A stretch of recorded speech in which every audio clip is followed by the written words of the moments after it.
ಶ್ರೀರಾಮಕೃಷ್ಣರು ವೈಷ್ಣವರು ಹೇಳುತ್ತಾರೆ, ಮುಮುಕ್ಷುಗಳಲ್ಲಿ ಮತ್ತು ಮುಕ್ತರಲ್ಲಿ ವಿವಿಧ ಅಂತಸ್ತಿನವರು ಇದ್ದಾರೆ.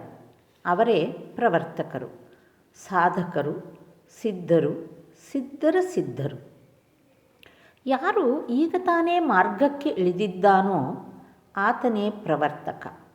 ಯಾರು ಸಾಧನೆ ಭಜನೆ ಮಾಡುತ್ತಿದ್ದಾನೋ, ಪೂಜೆ ಜಪ ಧ್ಯಾನ ಭಗವನ್ನಾಮ ಗುಣಕೀರ್ತನೆ ಮಾಡುತ್ತಿದ್ದಾನೋ ಆತನೇ ಸಾಧಕ. ಯಾರು ಭಗವಂತನಿದ್ದಾನೆ ಎಂಬುದನ್ನು ತನ್ನ ಸ್ವಂತ ಅನುಭವದಿಂದ ಅರಿತುಕೊಂಡಿದ್ದಾನೋ ಆತನೇ ಸಿದ್ಧ. ಇದನ್ನು ವಿವರಿಸಲು ವೇದಾಂತದಲ್ಲಿ ಒಂದು ಉಪಮೆ ಇದೆ. ಮನೆಯ ಯಜಮಾನ ಕತ್ತಲೆ ಕೊಠಡಿಯಲ್ಲಿ ಮಲಗಿದ್ದಾನೆ. ಒಬ್ಬ ಆತನನ್ನು ಕತ್ತಲೆಯಲ್ಲೇ ತಡವರಿಸಿಕೊಂಡು ಹುಡುಕುತ್ತಿದ್ದಾನೆ. ಒಂದು ಸೋಫಾಕ್ಕೆ ಕೈ ಹಾಕಿ ಹೇಳುತ್ತಾನೆ, ಇದಲ್ಲ. ಕಿಟಕಿಗೆ ಕೈ ಹಾಕಿ ಹೇಳುತ್ತಾನೆ, ಇದಲ್ಲ. ಬಾಗಿಲಿಗೆ ಕೈ ಹಾಕಿ ಹೇಳುತ್ತಾನೆ, ಇದಲ್ಲ. ನೇತಿ ನೇತಿ ಅಂತಲೇ ಮುಂದುವರಿಯುತ್ತಿದ್ದಾನೆ. ಕೊನೆಗೆ ಯಜಮಾನನ ಶರೀರ ಕೈಗೆ ತಾಗುತ್ತದೆ. ಆಗ ಹೇಳುತ್ತಾನೆ, ಓ, ಇಲ್ಲೇ ಯಜಮಾನರು. ಅಂದರೆ ಯಜಮಾನ ಇರುವುದರ ಅನುಭವ ಆತನಿಗೆ ಬಂತು. ಯಜಮಾನನೇನೋ ಆತನ ಕೈಗೆ ಸಿಕ್ಕಿದ, ಆದರೆ ಆತನನ್ನು ವಿಶೇಷವಾಗಿ ಇನ್ನೂ ಅರಿತಿಲ್ಲ. ಇನ್ನೊಂದು ಅಂತಸ್ತಿನವರಿದ್ದಾರೆ. ಅವರಿಗೆ ಸಿದ್ಧರ ಸಿದ್ಧರು ಎಂಬುದಾಗಿ ಹೆಸರು. ಯಜಮಾನನೊಡನೆ ವಿಶೇಷ ರೀತಿಯಾಗಿ ಮಾತುಕತೆ ಆಡಿದರೆ, ಭಗವಂತನೊಡನೆ ವಿಶೇಷ ರೀತಿಯಾಗಿ ಭಕ್ತಿ ಪ್ರೇಮ ಇವುಗಳಿಂದ ಮಾತುಕತೆ ಆಡಿದರೆ ಆಗ ಅನುಭವ ಆಗಿಬಿಡುತ್ತದೆ. ಸಿದ್ಧ ಭಗವಂತನ ಸಾಕ್ಷಾತ್ಕಾರವನ್ನೇನೋ ಮಾಡಿಕೊಂಡಿದ್ದಾನೆ, ಆದರೆ ಸಿದ್ಧರ ಸಿದ್ಧ ಭಗವಂತನೊಡನೆ ವಿಶೇಷ ರೀತಿಯಾಗಿ ಮಾತುಕತೆ ಆಡಿದ್ದಾನೆ. ಆದರೆ ಆತನ ಸಾಕ್ಷಾತ್ಕಾರ ಮಾಡಿಕೊಳ್ಳಬೇಕಾದರೆ ಯಾವುದಾದರೂ ಒಂದು ಭಾವವನ್ನು ಆಶ್ರಯಿಸಿಕೊಳ್ಳಬೇಕಾಗುತ್ತದೆ. ಶಾಂತ, ದಾಸ್ಯ, ಸಖ್ಯ, ವಾತ್ಸಲ್ಯ, ಮಧುರ ಇವುಗಳಲ್ಲಿ ಯಾವುದಾದರೂ ಒಂದನ್ನು. ಶಾಂತ ಋಷಿಗಳು ಅನುಸರಿಸಿದುದು. ಅವರಿಗೆ ಭಗವಂತನ ಹೊರತು ಬೇರೆ ಯಾವುದರ ಮೇಲಿನ ಕಾಮನೆಯೂ ಇರಲಿಲ್ಲ. ಇದು ಸತಿ ಪತಿಯ ಮೇಲೆ ಇಟ್ಟಿರುವ ನಿಷ್ಠೆಯ ಹಾಗೆ. ಆಕೆಗೆ ಗೊತ್ತಿದೆ ತನ್ನ ಪತಿ ಕಂದರ್ಪನೇ ಎಂಬುದಾಗಿ. ದಾಸ್ಯ ಹನುಮಂತನದು. ರಾಮನ ಕೆಲಸ ಮಾಡುತ್ತಿರುವಾಗ ಸಿಂಹ ಪರಾಕ್ರಮಿಯಾಗುತ್ತಿದ್ದ. ಸತಿಯಲ್ಲೂ ಈ ಭಾವ ಇರುತ್ತದೆ. ಪ್ರಾಣಾಪಾಯವನ್ನು ಲೆಕ್ಕಿಸದೆ ಪತಿ ಸೇವೆ ಮಾಡುತ್ತಾಳೆ. ತಾಯಿಯಲ್ಲೂ ಇದು ಅಲ್ಪ ಸ್ವಲ್ಪ ಇರುತ್ತದೆ, ಯಶೋದೆಯಲ್ಲಿ ಇದ್ದ ಹಾಗೆ. ಸಖ್ಯ ಸ್ನೇಹಭಾವ. ಸ್ನೇಹಿತರು ಒಬ್ಬರನ್ನೊಬ್ಬರು ಆದರಿಸುತ್ತಾರೆ. ಬಾ, ಹತ್ತಿರ ಬಂದು ಕುಳಿತುಕೋ ಎಂಬುದಾಗಿ. ಸುಧಾಮನೇ ಮೊದಲಾದ ಸ್ನೇಹಿತರು ಕೆಲವು ವೇಳೆ ತಾವು ಎಂಜಲು ಮಾಡಿದ ಹಣ್ಣುಗಳನ್ನು ಶ್ರೀಕೃಷ್ಣನಿಗೆ ತಿನ್ನಿಸುತ್ತಿದ್ದರು. ಇನ್ನು ಕೆಲವು ವೇಳೆ ಆತನ ಹೆಗಲ ಮೇಲೂ ಹತ್ತಿಬಿಡುತ್ತಿದ್ದರು. ವಾತ್ಸಲ್ಯ ಯಶೋದೆಯದು. ಸತಿಯಲ್ಲೂ ಇದು ಸ್ವಲ್ಪ ಇರುತ್ತದೆ. ಆಕೆ ಪತಿಗೆ ತನ್ನ ಪ್ರಾಣ ಕೊಡಲೂ ಸಿದ್ಧಳಾಗಿರುತ್ತಾಳೆ. ಮಗು ಗಂಟಲವರೆಗೂ ತಿಂದರೆ ಆಗ ತಾಯಿಗೆ ತೃಪ್ತಿ. ಯಶೋದೆ ಕೃಷ್ಣನಿಗೆ ಬೆಣ್ಣೆ ತಿನ್ನಿಸಲು ಸುಗ ಅದನ್ನು ಕೈಯಲ್ಲಿ ಹಿಡಿದುಕೊಂಡು ಆತನೊಡನೆ ಸುತ್ತಾಡುತ್ತಿದ್ದಳು. ಮಧುರ ಶ್ರೀಮತಿಯದು, ರಾಧೆಯದು. ಸತಿಯಲ್ಲೂ ಈ ಭಾವ ಇದೆ. ಅದರಲ್ಲಿ ಉಳಿದ 4 ಅಡಕವಾಗಿದೆ. ಮಾಸ್ಟರ್, ಭಗವಂತನ ದರ್ಶನ ಈ ಕಣ್ಣುಗಳಿಂದ ಸಾಧ್ಯವೇ? ಶ್ರೀರಾಮಕೃಷ್ಣರು, ಆತನನ್ನು ಈ ಸ್ಥೂಲ ಕಣ್ಣುಗಳಿಂದ ನೋಡಲಾಗುವುದಿಲ್ಲ. ಸಾಧನೆ ಮುಂದುವರಿಸುತ್ತಾ ಸಾಧಕನಿಗೆ ಪ್ರೇಮದ ಶರೀರ ಉಂಟಾಗುತ್ತದೆ. ಅದಕ್ಕೆ ಪ್ರೇಮದ ಕಣ್ಣು, ಪ್ರೇಮದ ಕಿವಿ ಇರುತ್ತದೆ. ಆ ಕಣ್ಣುಗಳಿಂದ ಆತ ನೋಡುತ್ತಾನೆ, ಆ ಕಿವಿಗಳಿಂದ ಭಗವಂತನ ವಾಣಿಯನ್ನು ಕೇಳುತ್ತಾನೆ. ಅದಕ್ಕೆ ಪ್ರೇಮದ ಜನನೇಂದ್ರಿಯವೂ ಇರುತ್ತದೆ. ಇದನ್ನು ಕೇಳಿ ಮಾಸ್ಟರ್ ಓಹೋಹೋ ಅಂತ ನಗಲಾರಂಭಿಸಿದ. ಪರಮಹಂಸರು ಕೋಪಗೊಳ್ಳದೆ ಮಾತು ಮುಂದುವರಿಸುತ್ತಿದ್ದಾರೆ. ಆ ಪ್ರೇಮ ಶರೀರದಿಂದ ಪರಮಾತ್ಮನೊಡನೆ ವಿಲಾಸಿಸಬಹುದು. ಈಗ ಮಾಸ್ಟರ್ ಗಂಭೀರ ಮುದ್ರೆ ತಾಳಿದ್ದಾನೆ. ಶ್ರೀರಾಮಕೃಷ್ಣರು, ಭಗವಂತನಲ್ಲಿ ಪ್ರೀತಿ ಬಹಳವಾಗಿ ಉಂಟಾಗದವರೆಗೆ ಇದು ಸಾಧ್ಯವಿಲ್ಲ. ಬಹಳ ಪ್ರೀತಿ ಉಂಟಾಯಿತು ಎಂದರೆ ಎಲ್ಲವೂ ಭಗವನ್ಮಯವಾಗಿ ಕಾಣುತ್ತದೆ. ಇದು ಕಾಮಾಲೆ ರೋಗ ಅಧಿಕವಾದರೆ ಎಲ್ಲವೂ ಹಳದಿಯಾಗಿ ಕಾಣುವ ಹಾಗೆ. ಆಗ ಅನುಭವವಾಗುತ್ತದೆ ನಾನೇ ಅವನು ಎಂಬುದಾಗಿ.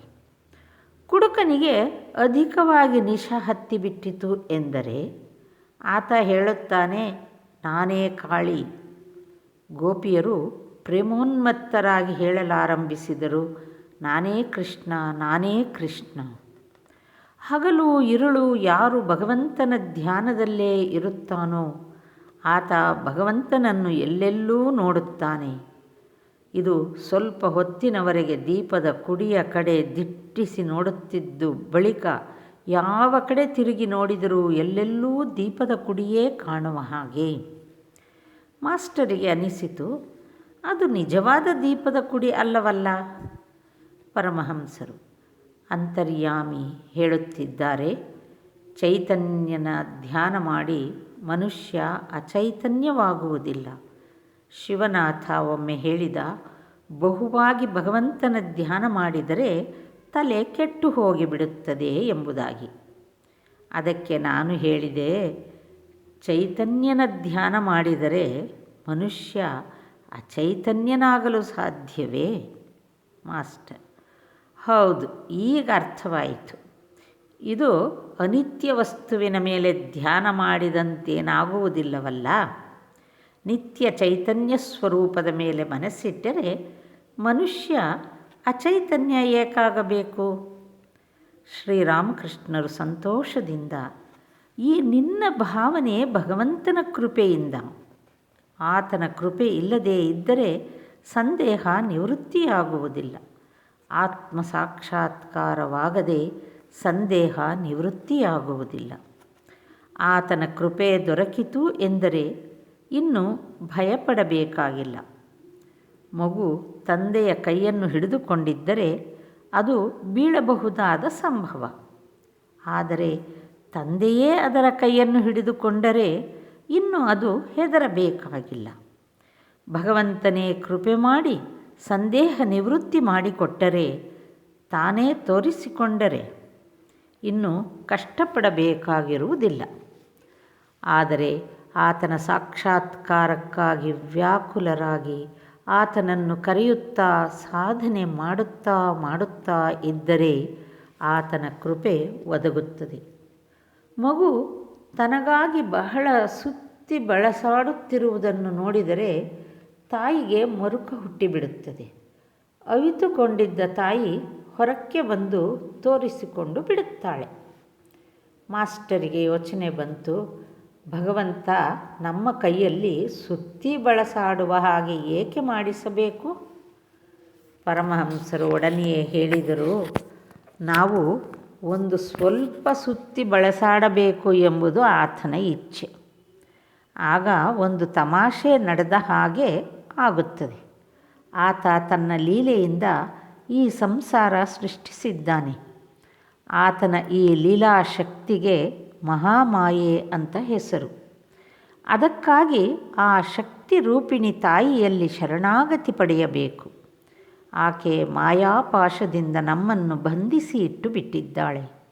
ಈ ಪಾಶಗಳನ್ನು ಕತ್ತರಿಸಿ ಹಾಕಲು ಶಕ್ತರಾದರೆ ಮಾತ್ರ ನಮಗೆ ಭಗವಂತನ ದರ್ಶನ ದೊರೆಯುತ್ತದೆ. ಶ್ರೀರಾಮಕೃಷ್ಣರು ಮಾತು ಮುಂದುವರಿಸುತ್ತಿದ್ದಾರೆ. ಭಗವಂತನ ಕೃಪೆ ದೊರಕಿಸಿಕೊಳ್ಳಬೇಕಾದರೆ ಆದ್ಯಾಶಕ್ತಿ ರೂಪಿಣಿಯನ್ನು ಪ್ರಸನ್ನಳನ್ನಾಗಿ ಮಾಡಿಕೊಳ್ಳಬೇಕು. ಭಗವಂತನೇ ಒಂದು ರೂಪದಲ್ಲಿ ಮಹಾಮಾಯಿಯಾಗಿದ್ದಾನೆ. ಆಕೆ ಈ ಜಗತ್ತನ್ನು ಮುಗ್ಧ ಮಾಡಿ ಸೃಷ್ಟಿ ಸ್ಥಿತಿ ಪ್ರಳಯ ಮಾಡುತ್ತಿದ್ದಾಳೆ. ಆಕೆ ನಮ್ಮ ಕಣ್ಣಿಗೆ ಅಜ್ಞಾನವೆಂಬ ಮುಸುಕು ಹಾಕಿದ್ದಾಳೆ. ಆ ಮಹಾಮಾಯೆ ಬಾಗಿಲು ಬಿಟ್ಟು ಕೊಟ್ಟರೆ ಮಾತ್ರ ಒಳಕ್ಕೆ ಪ್ರವೇಶ. ಹೊರಗಡೆಯೇ ಇದ್ದರೆ ಹೊರಗಿನ ವಸ್ತುಗಳನ್ನು ಮಾತ್ರ ನೋಡಬಹುದೇ ಹೊರತು ಒಳಗಿರುವ ಆ ಸಚ್ಚಿದಾನಂದ ಪುರುಷನನ್ನು ನೋಡಲಾಗುವುದಿಲ್ಲ. ಅದಕ್ಕಾಗಿಯೇ ಚಂಡೀ ಪುರಾಣದಲ್ಲಿ ಹೇಳಿದೆ, ಮಧುಕೈಠವರ ವಧೆಯಾದಾಗ ಬ್ರಹ್ಮಾದಿ ದೇವತೆಗಳು ಮಹಾಮಾಯೆಯನ್ನು ಸ್ತೋತ್ರ ಮಾಡಿದರು ಎಂಬುದಾಗಿ. ಶಕ್ತಿಯೇ ಜಗತ್ತಿನ ಮೂಲಾಧಾರ. ಆ ಆದ್ಯಾಶಕ್ತಿಯಲ್ಲಿ ವಿದ್ಯೆ ಅವಿದ್ಯೆ ಎರಡೂ ಇವೆ. ಅವಿದ್ಯೆ ಮುಗ್ಧಕಾರಿ. ಅವಿದ್ಯೆ ಕಾಮ ಕಾಂಚನವನ್ನು ಸೃಷ್ಟಿಸಿ ಅದರಿಂದ ಮೋಹಗೊಳಿಸುತ್ತದೆ. ವಿದ್ಯೆ ಭಕ್ತಿ, ದಯೆ, ಜ್ಞಾನ, ಪ್ರೇಮ ಇವನ್ನು ಉಂಟು ಮಾಡುತ್ತದೆ. ಇವು ನಮ್ಮನ್ನು ಭಗವಂತನ ಕಡೆಗೆ ಕರೆದೊಯ್ಯುತ್ತವೆ. ಅವಿದ್ಯೆಯನ್ನು ಪ್ರಸನ್ನಗೊಳಿಸಿಕೊಳ್ಳಬೇಕು. ಅದಕ್ಕಾಗಿಯೇ ಶಕ್ತಿ ಪೂಜಾ ಪದ್ಧತಿ ರೂಢಿಗೆ ಬಂದಿರುವುದು. ಆಕೆಯನ್ನು ಪ್ರಸನ್ನಗೊಳಿಸಲೋಸುಗ ಭಕ್ತ ಅನೇಕ ಭಾವಗಳಿಂದ ದಾಸಿಭಾವ, ವೀರಭಾವ, ಸಂತಾನ ಭಾವ ಇವುಗಳಿಂದ ಆಕೆಯನ್ನು ಪೂಜಿಸುತ್ತಾನೆ. ವೀರಭಾವ ಎಂದರೆ ಆಕೆಯನ್ನು ಪ್ರಸನ್ನಗೊಳಿಸಿಕೊಳ್ಳುವುದು. ಶಕ್ತಿ ಸಾಧನೆ ಬಹಳ ಕಠಿಣವಾದ್ದು. ಅದೇನೂ ಹುಡುಗಾಟವಲ್ಲ. ನಾನು ದಾಸೀಭಾವದಿಂದ ಸಖೀಭಾವದಿಂದ 2 ವರ್ಷ ಕಳೆದೆ. ಆದರೆ ನನ್ನ ಸ್ವಾಭಾವಿಕ ಭಾವ ಸಂತಾನ ಭಾವ, ಹೆಂಗಸರ ಸ್ತನ ನನ್ನ ಕಣ್ಣಿಗೆ ಮಾತೃಸ್ತನ. ಪ್ರತಿಯೊಂದು ಹೆಂಗಸೂ ಶಕ್ತಿಯ ಒಂದೊಂದು ರೂಪು. ಪಶ್ಚಿಮ ಭಾರತದಲ್ಲಿ ವಿವಾಹ ಸಮಯದಲ್ಲಿ ವಧು ತನ್ನ ಕೈಯಲ್ಲಿ ಒಂದು ಕತ್ತಿ ಹಿಡಿದುಕೊಳ್ಳುತ್ತಾಳೆ. ಬಂಗಾಳದಲ್ಲಿ ಅಡಿಕೆ ಕತ್ತರಿಯನ್ನು. ಇದರ ಅರ್ಥ ಆ ಶಕ್ತಿ ರೂಪಿಣಿ ಕನ್ಯೆಯ ಸಹಾಯದಿಂದ ವರ ಮಾಯಾಪಾಶವನ್ನು ಕತ್ತರಿಸುತ್ತಾನೆ ಎಂಬುದಾಗಿ. ಇದೇ ವೀರಭಾವ. ನಾನು ಈ ಭಾವದಿಂದ ಪೂಜೆ ಮಾಡಲಿಲ್ಲ. ನನ್ನದು ಸಂತಾನ ಭಾವ. ಕನ್ಯೆ ಶಕ್ತಿ ರೂಪಿಣಿ. ವಿವಾಹ ಸಮಯದಲ್ಲಿ ನೋಡಿಲ್ಲವೇ ವರ ಪೆದ್ದನ ಹಾಗೆ ಹಿಂದುಗಡೆ ಕುಳಿತುಕೊಳ್ಳುವುದನ್ನು. ಆದರೆ ಕನ್ಯೆ ನಿರ್ಭಯಳಾಗಿ ಕುಳಿತಿರುತ್ತಾಳೆ.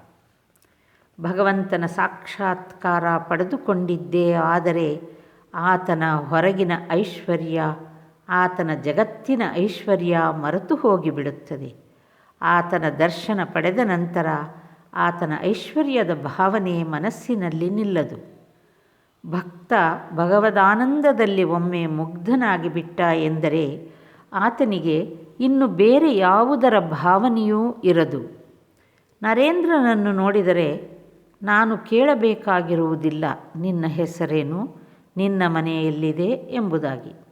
ಹಾಗೆಲ್ಲ ಪ್ರಶ್ನೆ ಹಾಕಲು ಸಮಯ ತಾನೇ ಎಲ್ಲಿರುತ್ತದೆ. ಒಮ್ಮೆ ಒಬ್ಬ ಹನುಮಂತನನ್ನು ಕೇಳಿದನಂತೆ, ಇಂದು ಯಾವ ತಿಥಿ? ಆತ ಅದಕ್ಕೆ ಹೇಳಿದನಂತೆ, ತಮ್ಮ, ನನಗೆ ತಿಥಿ ವಾರ ನಕ್ಷತ್ರ ಇವ್ಯಾವುದೂ ಗೊತ್ತಿಲ್ಲ. ನಾನು ಕೇವಲ ರಾಮಚಿಂತನೆಯನ್ನು ಮಾತ್ರ ಮಾಡುತ್ತಿದ್ದೇನೆ. 16ನೇ ಅಕ್ಟೋಬರ್ 1882 ಇಸ್ವಿ, ಆಶ್ವಯುಜ ಶುಕ್ಲ ಚತುರ್ಥಿ ಸೋಮವಾರ. ದುರ್ಗಾ ಪೂಜೆ ಬರುವ ಗುರುವಾರದಿಂದ ಆರಂಭವಾಗುತ್ತದೆ. ಪರಮಹಂಸರು ಇಂದು ಬಹಳ ಆನಂದದಿಂದ ಇದ್ದಾರೆ. ದಕ್ಷಿಣೇಶ್ವರಕ್ಕೆ ನರೇಂದ್ರ ಬಂದಿದ್ದಾನೆ. ಆತ ಬ್ರಾಹ್ಮ ಸಮಾಜದ ಒಬ್ಬಿಬ್ಬರು ಸ್ನೇಹಿತರನ್ನು ಕರೆದುಕೊಂಡು ಬಂದಿದ್ದಾನೆ. ರಾಖಾಲ, ರಾಮಲಾಲ, ಹಾಜರ ಪರಮಹಂಸರೊಡನೆಯೇ ಇದ್ದಾರೆ. ಮಾಸ್ಟರು ಅಲ್ಲಿಗೆ ಬಂದಿದ್ದಾನೆ. ನರೇಂದ್ರನ ಮಧ್ಯಾಹ್ನದ ಊಟ ಪರಮಹಂಸರೊಡನೆಯೇ ಆಯಿತು. ಭಕ್ತರೆಲ್ಲರೂ ವಿಶ್ರಾಂತಿ ಪಡೆಯಲು ಸಾಮಾನ್ಯವಾಗಿ ಹಾಸಿಗೆಯನ್ನು ಪರಮಹಂಸರ ಕೊಠಡಿಯಲ್ಲಿಯೇ ಹಾಕಲಾಗುತ್ತಿದೆ. ಮಂದಲಿಗೆ ಮೇಲೆ ಮೆತ್ತೆ ಹಾಸಿ ಬಿಳಿ ಬಟ್ಟೆ ಹಾಕಿಯಾಯಿತು. ಕೆಲವು ದಿಂಬುಗಳನ್ನು ಅಲ್ಲಿ ಇಲ್ಲಿ ಹಾಕಿಯಾಯಿತು. ಪರಮಹಂಸರು ನರೇಂದ್ರನ ಹತ್ತಿರ ಹಾಸಿಗೆ ಮೇಲೆ ಬಾಲಕನ ಹಾಗೆ ಕುಳಿತುಕೊಂಡಿದ್ದಾರೆ. ಭಕ್ತರೊಡನೆ, ವಿಶೇಷತಃ ನರೇಂದ್ರನೊಡನೆ ನಗುಮುಖರಾಗಿ ಬಹಳ ಆನಂದದಿಂದ ಮಾತುಕತೆ ಆಡುತ್ತಿದ್ದಾರೆ. ತಮ್ಮ ಮಾನಸಿಕ ಅವಸ್ಥೆಗಳನ್ನು, ಜೀವನದ ಘಟನಾವಳಿಗಳನ್ನು ಕಥೆ ರೂಪದಲ್ಲಿ ಹೇಳುತ್ತಿದ್ದಾರೆ. ಶ್ರೀರಾಮಕೃಷ್ಣರು: ನನಗೆ ಸಮಾಧಿ ದೊರೆತ ನಂತರ ನನ್ನ ಮನಸ್ಸು ಕೇವಲ ಭಗವಂತನ ಸಂಬಂಧವಾಗಿ ಶ್ರವಣ ಮಾಡಲು ಮಾತ್ರವೇ ತವಕಪಡುತ್ತಿತ್ತು. ಎಲ್ಲಿ ಭಾಗವತ, ಎಲ್ಲಿ ಅಧ್ಯಾತ್ಮ ರಾಮಾಯಣ, ಎಲ್ಲಿ ಮಹಾಭಾರತ ಅಂತಲೇ ಸುತ್ತಾಡುತ್ತಿದ್ದೆ.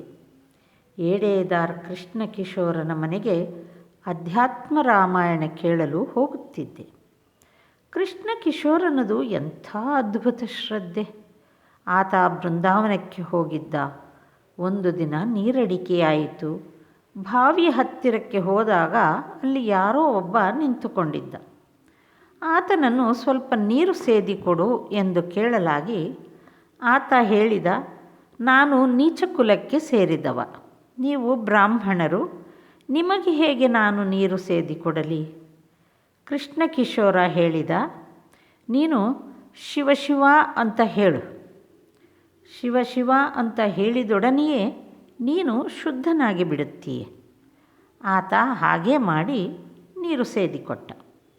ಆತ ಬಹಳ ಆಚಾರವಂತ ಬ್ರಾಹ್ಮಣ. ಆದರೂ ಆ ನೀರನ್ನು ಕುಡಿದು ಬಿಟ್ಟ. ಎಂಥ ಶ್ರದ್ಧೆ ಆತನದು!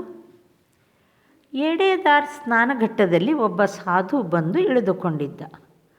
ಅಲ್ಲಿಗೆ ಒಂದು ದಿನ ಹೋಗಬೇಕು ಅಂತ ನಾವು ಮಾತುಕೊಂಡೆವು. ನಾನು ಹಲದಾರಿಗೆ ತಿಳಿಸಿದೆ, ನಾನು ಕೃಷ್ಣ ಕಿಶೋರ ಇಬ್ಬರೂ ಆ ಸಾಧುವನ್ನು ನೋಡಲು ಹೋಗುತ್ತಿದ್ದೇವೆ, ನೀನು ಬರುತ್ತೀಯಾ? ಹಲದಾರಿ ಹೇಳಿದ, ಹೋಗಿ ಆ ಮಣ್ಣಿನ ಗೂಡು ನೋಡಿಕೊಂಡು ಬರುವುದರಿಂದ ಯಾವ ಪದವಿ ಸಿಕ್ಕೀತು? ಹಲದಾರಿ ಗೀತೆ ವೇದಾಂತ ಓದುತ್ತಿದ್ದಾನಲ್ಲ, ಅದಕ್ಕಾಗಿ ಆ ಸಾಧುವನ್ನು ಮಣ್ಣಿನ ಗೂಡು ಎಂಬುದಾಗಿ ಕರೆದ. ಈ ಮಾತನ್ನು ನಾನು ಕೃಷ್ಣ ಕಿಶೋರನಿಗೆ ತಿಳಿಸಿದೆ. ಆತನಿಗೆ ಬಹಳವಾಗಿ ಕೋಪ ಬಂದು ಬಿಟ್ಟಿತು. ಹೇಳಿದ, ಏನು ಹಲದಾರಿ, ಹೀಗೆಂದು ಹೇಳಿದನೇ? ಯಾರು ಭಗವತ್ ಚಿಂತನೆ ಮಾಡುತ್ತಿದ್ದಾನೆಯೋ, ಯಾರು ರಾಮ ಚಿಂತನೆ ಮಾಡುತ್ತಿದ್ದಾನೆಯೋ, ಯಾರು ಭಗವಂತನಿಗಾಗಿ ಎಲ್ಲವನ್ನೂ ತ್ಯಾಗ ಮಾಡಿದ್ದಾನೆಯೋ ಅಂಥವನ ದೇಹ ಮಣ್ಣಿನ ಗೂಡೆ. ಆತನಿಗೆ ಗೊತ್ತಿಲ್ಲ ಭಕ್ತನ ದೇಹ ಚಿನ್ಮಯ ದೇಹ ಎಂಬುದು.